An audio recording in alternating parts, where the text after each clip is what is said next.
నమస్కారం అండి. నేను డాక్టర్ శ్రీదేవి గుట్ట, గైనక్ ఆంకాలజిస్ట్. ఈరోజు మీ దగ్గరికి నేను ఒక విషయం అని అనడం కన్నా ఉమెన్స్ హెల్త్ గురించి మాట్లాడడానికి మీ దగ్గరికి రావడం అయింది. సో ఓవరాల్గా ఉమెన్ హెల్త్ అనేది ఎందుకు మనకి చాలా ఇంపార్టెంట్ అనేది మనం రోజు జరుగుతున్న విషయాలను తీసుకుంటేనే అర్థమైపోతుంది. ఎందుకంటే మన ఇంట్లో ఆడవాళ్ళు హెల్తీగా ఉంటే వాళ్ళ హెల్త్ మీదే మిగతా ఫ్యామిలీది అంతా కూడా డిపెండ్ అయి ఉంటుంది. వాళ్ళు హెల్తీగా ఉంటే మనల్ని హెల్తీగా చూసుకోగలుగుతారు, వాళ్ళు చకచక వాళ్ళ ఐడియాస్ ఇవ్వగలుగుతారు, మనల్ని చూసుకుని మనకి కావాల్సిన వాటిల్లో తోడ్పడగలుగుతారు. అదే వాళ్ళ హెల్తే ఇబ్బందికరంగా ఉంటే మనకి అందరికీ కూడా కష్టాలే అని చెప్పుకోవచ్చు. సో ఉమెన్స్ హెల్త్ అనేది చాలా ఇంపార్టెంట్. ఉమెన్స్ హెల్త్ అనేది ఏదో ఒక ఏజ్లో వచ్చేసి ఆ హెల్త్ని బాగా చూసేసుకుందాం అంటే కాదు. అది చిన్నప్పటి నుంచే హెల్తీగా ఉండడం చాలా ఇంపార్టెంట్. చిన్నప్పటి నుంచి హెల్తీగా ఉంటే పెద్దయ్యాక కూడా మన అదే దీంతో మనం హెల్తీ హ్యాబిట్స్ ఉంటాయి. మన day to day work progress కరెక్ట్గా ఉంటుంది. అండ్ మన కాంప్లికేషన్స్ అనేవి చాలా లేట్గా వస్తాయి. లైఫ్లో వచ్చే complications like BP, sugar, thyroid ఇవన్నీ కూడా మనం జాగ్రత్తగా కంట్రోల్ చేసుకుంటూ కూడా వెళ్ళచ్చు. అసలు షుగర్, బీపీ అనేవి కూడా రాకుండా చాలా లేట్ దాకా కూడా మనం రానివ్వకుండా చూసుకోవచ్చు మన హెల్త్ కరెక్ట్గా ఉంటే. సో అది ఎట్లా ఉండాలి అన్నది మనం ఫస్ట్ ఉమెన్ హెల్త్ నుంచి చిన్నప్పటి నుంచి తీసుకుందామండి. మన చిన్నప్పుడు అంటే అడాలసెంట్ ఏజ్ గ్రూప్ దగ్గర నుంచి తీసుకుంటే వాళ్ళకి ఫస్ట్ ప్యూబర్టీ టైంలో ఎలా ఉండాలి అంటే వాళ్ళకి ఫస్ట్ నుంచి అవేర్నెస్ తీసుకురావాలి. వాళ్ళకి ఒక్కసారి పీరియడ్ స్టార్ట్ అయినప్పటి నుంచి అసలు దాని గురించి అవగాహన, మెన్స్ట్రల్ సైకిల్స్ అంటే ఏంటి, మెన్సెస్ అంటే ఏంటి, వాళ్ళకి నెల నెల ఎందుకు పీరియడ్స్ వస్తాయి, అవి ఎట్లా హైజీనిక్గా ఉండాలి వాళ్ళు, అండ్ ఆ టైంలో తీసుకోవాల్సిన కేర్ ఏంటి, అంటే ఏమేమి పోషకాహారాలు తీసుకోవాలి, ఆ తీసుకోవడం వల్ల వాళ్ళకి ఏం ఉపయోగాలు ఉంటాయి, అండ్ పోషకాహారాలతో పాటు వాళ్ళ పర్సనల్ మెన్స్ట్రల్ హైజీన్ ఎట్లా ఉంచుకోవాలి, రెగ్యులర్ చేంజింగ్ ఆఫ్ ప్యాడ్స్ ఏంటి, అసలు ఎందుకు ఎట్లాగా అనేది వాళ్ళకి ఒక అవగాహన ఉంటే వాళ్ళకి బిడియము అనేది ఉండకుండా ఉంటుంది. సో అలాంటప్పుడు వాళ్ళ బాడీని వాళ్ళే టేక్ కేర్ చేసుకోగలుగుతారు. And at the same time అదే టైంలో సర్వైకల్ క్యాన్సర్ వ్యాక్సినేషన్స్ ఇవ్వడము, వాళ్ళకి ఆ వ్యాక్సినేషన్స్ వల్ల క్యాన్సర్ అనేది రాకుండా ప్రివెంట్ చేయటం అనేది చాలా ఇంపార్టెంట్. అండ్ బ్రెస్ట్ డెవలప్మెంట్ అవన్నీ కూడా వాళ్ళకి ఒక అవగాహన అనేది రావడం. నెక్స్ట్ బాడీ కేర్ తీసుకోవడం, ప్రాపర్ హైడ్రేషన్ అది ఎందుకు తీసుకోవాలి, మిల్క్ ఎందుకు తాగాలి, ఇవన్నీ. అండ్ ఎక్సర్సైజెస్ చిన్నప్పటి నుంచి ఇదివరకు అంటే గేమ్స్ ఇవన్నీ చాలా ఉండేవి. ఇప్పుడు రోజుల్లో గేమ్స్ ఏమీ లేవు. అంటే ఇండోర్ గేమ్స్ తప్ప అవుట్డోర్ గేమ్స్ ఎక్కువ మంది వెళ్ళలేకపోతున్నారు. సో అంటే లైఫ్ స్టైల్ చేంజెస్ అవ్వచ్చు, మనకి మొత్తం ఎంటైర్ ఇదే చేంజ్ అయిపోయింది కాబట్టి సో వాళ్ళకి రెగ్యులర్గా బాడీకి ఎక్సర్సైజెస్ ఉంటున్నాయి. ఆ గేమ్స్కి ఇంపార్టెన్స్ ఇస్తున్నారా లేదా, మళ్ళీ ఒకసారి మనం రెవల్యూషనరీ మెజర్స్ లాగా తీసుకొని వాళ్ళకి గేమ్స్ మీద ఇంపార్టెన్స్, అవుట్డోర్ గేమ్స్ కూడా చాలా ఎందుకు ఇంపార్టెంట్, ఓన్లీ ఎడ్యుకేషనే కాదు, ఎడ్యుకేషన్తో పాటు physical exercise and proper nutrition కూడా చాలా ఇంపార్టెంట్ అని వాళ్ళకి చెప్పి వాళ్ళకి వాటిల్లో ఎంకరేజ్మెంట్ ఇస్తాం చాలా ఇంపార్టెంట్. రిప్రొడక్టివ్ ఏజ్ గ్రూప్ కాబట్టి నెక్స్ట్ అంతా reproductive age group up to menopause reproductive age group కాబట్టి ఆ ఏజ్లో చాలా చాలా ఛాలెంజెస్ వస్తూ ఉంటాయి. చాలామందికి పీసీఓడి అనేది వింటున్నాం. టీనేజర్స్లో కానీ ఈ ఇన్ఫర్టిలిటీ ట్రీట్మెంట్కి వచ్చిన వాళ్ళలో కానీ వీళ్ళందరిలో కూడా పీసీఓడి అనేది వింటున్నాం. పాలిసిస్టిక్ ఓవేరియన్ సిండ్రోమ్ అనేది వింటున్నాం. ఎందుకు వింటున్నాము అంటే వాళ్ళకి చాలామందికి పీరియడ్స్ రెగ్యులర్గా రావట్లేదని వస్తారు, కొంతమందికి పింపుల్స్ వస్తున్నాయని వస్తారు, కొంతమందికి నెక్ మీద డార్క్గా డిస్కలరేషన్ వస్తుంది అని వస్తున్నారు. ఎందుకు వస్తున్నారు, అవి ఏంటి, అవి ఏ హార్మోన్స్ వల్ల చేంజెస్ వస్తున్నాయా, లేకపోతే వాళ్ళ ఒబేసిటీ వల్ల ఒబేస్గా సెడెంటరీ లైఫ్ స్టైల్ వల్ల వస్తున్నాయి, ఎందుకు వస్తుంది అన్నది చాలా కంపల్సరీ తెలుసుకోవాలి.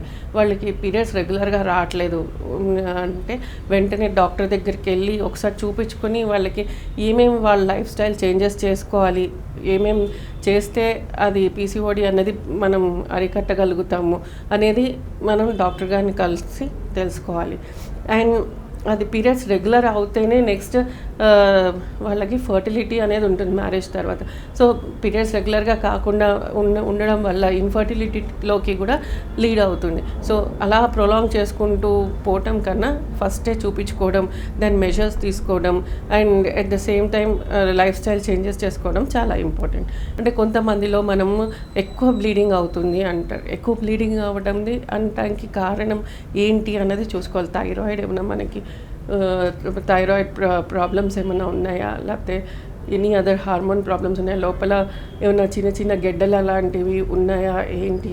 అంటే గెడ్డలు అంటే ఫైబ్రాయిడ్స్, లేకపోతే డిస్ఫంక్షనల్ యూట్రైన్ బ్లీడింగ్ అంటారు. అంటే బ్లీడింగ్ అవుతూ ఉంటుంది, దానికి ఏ హార్మోన్ చేంజెస్ వల్ల వస్తున్నాయా, లేకపోతే ఎండోమెట్రియోసిస్ అనే సివియర్ పొత్తి కడుపులో పెయిన్ రావడం కానీ, పెయిన్తో సివియర్ పెయిన్తో పాటు మెన్సెస్ రావడము, కొంతమందికి మెన్స్ట్రువల్ టైంలో మోషన్కి వెళ్ళేటప్పుడు కూడా పెయిన్ వస్తూ ఉంటుంది. అలా పెయిన్ రావడము అట్లాంటివి ఏమన్నా అవుతున్నాయి అంటే ఒకసారి ఏమైనా ఎండోమెట్రియోసిస్ కానీ, చాక్లెట్ సిస్ కానీ, ఓవేరియన్ సిస్లో చాక్లెట్ సిస్ అంటారు, ఆ చాక్లెట్ సిస్ కానీ అట్లాంటివి ఏమైనా ఉన్నాయా అవన్నీ చూపించుకుంటాం. అసలు పెయిన్ వస్తుంది అంటే ఫస్ట్ 2 days కామన్గా కొంచెం పెయిన్ అందరికీ వస్తుంది, కానీ సివియర్ పెయిన్ ఇంకా వాళ్ళకి అంటే ఆ లైఫ్ స్టైలే చేంజెస్ వచ్చేస్తాయి. అంటే వాళ్ళకి అసలు కూర్చోలేరు, నిలబడలేరు, అంత పెయిన్ రావడము, లేకపోతే సివియర్గా బ్లీడింగ్ అవ్వడము, అట్లా ఏదైనా అవుతుందా ఏంటా అన్నది చెక్ చేసుకోవడం చాలా ఇంపార్టెంట్. అండ్ ఫైబ్రాయిడ్స్ ఉంటే చిన్న చిన్న ఫైబ్రాయిడ్స్ ఉన్నాయా, పెద్దవి ఉన్నాయా, అంటే ఆ సైజ్ ఆఫ్ ఫైబ్రాయిడ్ ఎక్కడ ఉంది ఫైబ్రాయిడ్, దాన్ని బట్టి దాని ట్రీట్మెంట్ ఉంటుంది. అది కూడా ఒక్కొక్కసారి ఎక్కువ బ్లీడింగ్ అవుతున్న పెయిన్ వస్తున్నప్పుడు దాన్ని కూడా ఒకసారి ఆలోచించాల్సి వస్తుంది. కాబట్టి డాక్టర్ గారి దగ్గరికి వెళ్ళి ఒకసారి ఇవాల్యుయేషన్ చేయించుకుని ట్రీట్మెంట్ తీసుకోవడం చాలా మంచిది. అండ్ ఎండోమెట్రియోసిస్ ప్రాబ్లం ఉంటే ఫర్టిలిటీకి కూడా హ్యాంపర్ అవుతుంది. సో అది కూడా ఒకసారి చూసుకోవాలి. ఓవేరియన్ సిస్ ఏమైనా ఉన్నాయా, ఇవన్నీ కూడా కారణాలు ఏంటి అంటే ఫస్ట్ హార్మోనల్ చేంజెస్ ఉన్నాయండి. హార్మోనల్ చేంజెస్ దేనివల్ల కూడా మేజర్గా ఒబేసిటీ వల్ల రావచ్చు, లేకపోతే థైరాయిడ్ ప్రాబ్లమ్స్ వల్ల రావచ్చు. ఇవన్నీ కూడా చూసుకోవాల్సి ఉంటుంది. అండ్ తర్వాత పీరియడ్స్ అవన్నీ రెగ్యులర్గా ఉన్నాయి, అన్నీ నార్మల్గా ఉంది, ఎవ్రీథింగ్ ఈజ్ ఫైన్.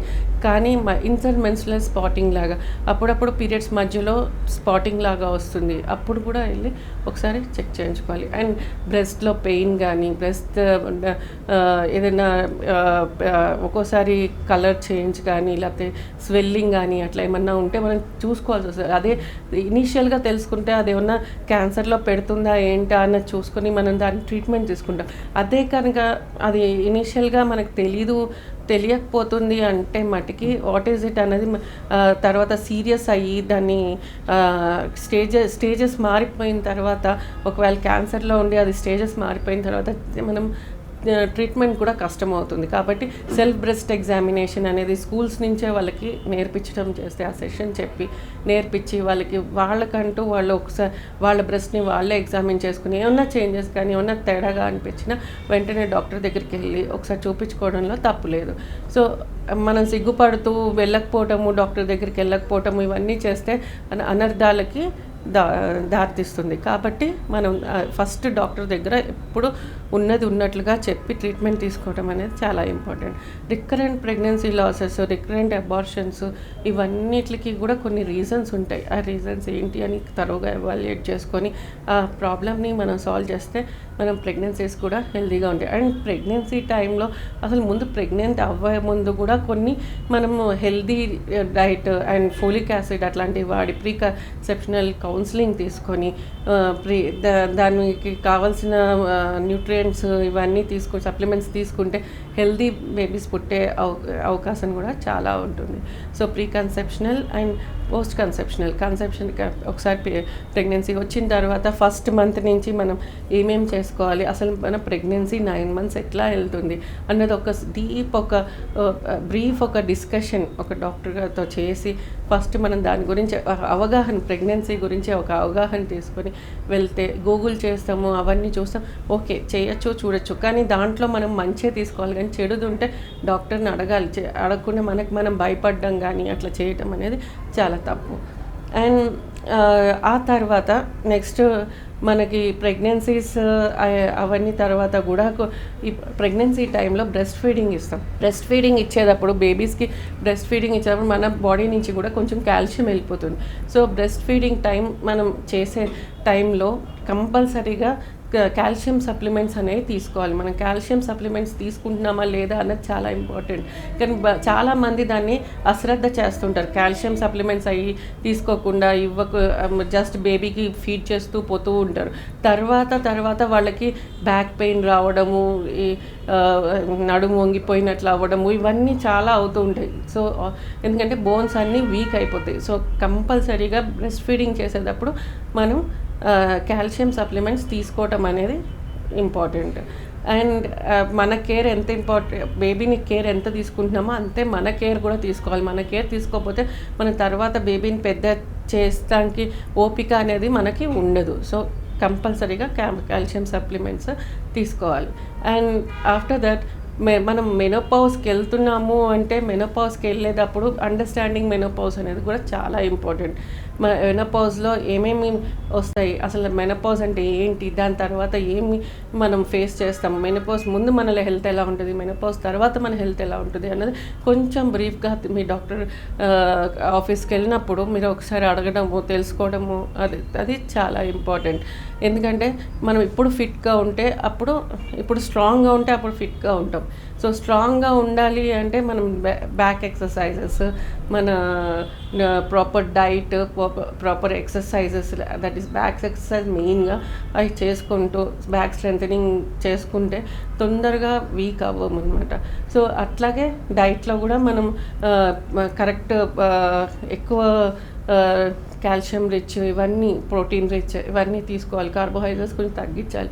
సో ఇవన్నీ చెక్ చేసుకుంటూ వెళ్తే మెనోపౌస్ తర్వాత మనకి లైఫ్ చాలా ఉంది. ఇదివరకు మెనోపౌస్ లేట్గా ముందు వచ్చేసేది, ఇప్పుడు లేట్గా వస్తుంది. అయినా మనిషి లైఫ్ స్పాన్ పెరిగింది కాబట్టి లైఫ్ స్పాన్ ఇప్పుడు ఇంక్రీజ్ అయింది. ఇప్పుడు అన్నిటికీ ట్రీట్మెంట్స్ బాగానే వచ్చేస్తున్నాయి. అండ్ పేషెంట్స్ కూడా జనాలు తొందరగా వెళ్తున్నారు డాక్టర్ దగ్గరికి అండ్ ట్రీట్మెంట్ తీసుకుంటున్నారు. This is a very good sign. కానీ దానివల్ల మన లైఫ్ స్పాన్ పోస్ట్ మెనోపౌస్లో కూడా మనకి చాలా లైఫ్ స్పాన్ ఉంటుంది. సో ఆ లైఫ్ స్పాన్ని కూడా ఆ లైఫ్ని కూడా మనము గ్రేస్ఫుల్గా ఉండాలి అంటే ఇవన్నీ మెజర్స్ తీసుకోవడం చాలా ఇంపార్టెంట్.